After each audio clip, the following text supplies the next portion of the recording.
د ایران منافقت ته د طالبانو ځواب وایي له دوستم صلاح الدین او احمد مسعود څخه غوره ناپښتانه چارواکي لرو. جزئیات همدلته وګورئ او چینل سبسکرایب کړئ.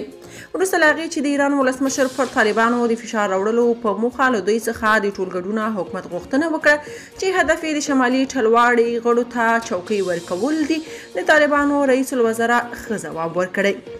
د طالبانو د ریاست الوزرا سرپرست مولوي عبدالکبیر د خپل رژیم له جوړښت څخه په دفاع سره هغه ادعا رد کړي چې ګواکې د دوی رژیم ټول شموله نه دی.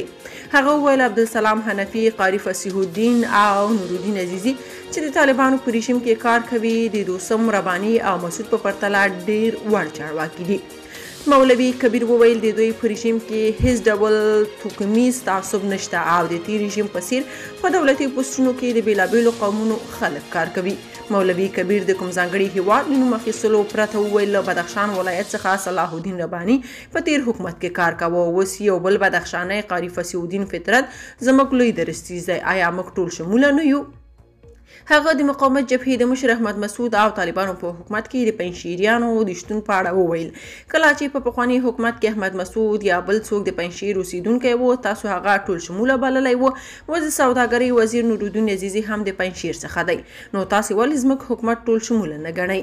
نوموړي دغه طالب چارواکي مناسب او بااستعداده وبلل او ویل چې د دې ډلې په مشرتابه باور لري.